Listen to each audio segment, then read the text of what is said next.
بابا جان کی نصیحت: اچھے بچے ایسا کام نہیں کرتے۔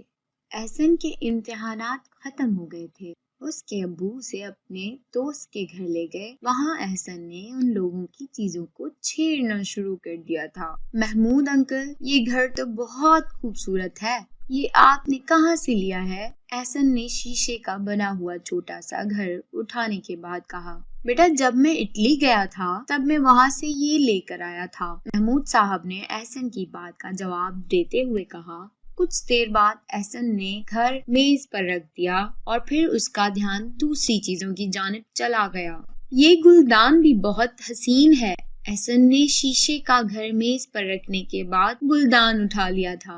احسن بیٹا، چیزوں کو یوں اٹھاتے نہیں ہیں، یہ کھیلنے کی چیز نہیں ہے، ٹوٹ جائے گا۔ احسن کے ابو فارس صاحب نے اسے سمجھانے کی کوشش کی تھی۔ بابا جان، یہ مجھے بہت اچھا لگا ہے، تھوڑی دیر بعد اسے اس جگہ پر رکھ دوں گا۔ احسن کی بات سننے کے بعد اس کے ابو کو بہت افسوس ہوا کہ ان کے بیٹے نے ان کی بات نہیں مانی۔ جب وہ دونوں گھر واپس آ گئے، جب احسن نے محسوس کیا کہ ابو اس سے زیادہ بات نہیں کر رہے ہیں، بابا جان، کیا آپ ناراض ہیں؟ احسن نے پریشانی کا اظہار کرتے ہوئے کہا۔ بیٹا، جب کسی کے گھر جاتے ہیں تو ان لوگوں کی چیزوں کو اٹھا کر دیکھنا اچھی بات نہیں ہوتی۔ سب یہی کہیں گے کہ احسن اچھا بچہ نہیں ہے، بہت شرارتی ہے۔ آپ کو میں نے ایسا کرنے سے منع بھی کیا، لیکن آپ نے میرا کہنا نہیں مانا۔ مجھے اس بات کا بے حد افسوس ہوا ہے۔ احسن کی بابا جان نے اسے وہ بات بتا دی تھی جس کی وجہ سے وہ خفا ہوئے تھے۔ بابا جان، آپ ٹھیک کہہ رہے ہیں، اس بارے میں تو میں نے سوچا ہی نہیں تھا۔ آپ نے مجھے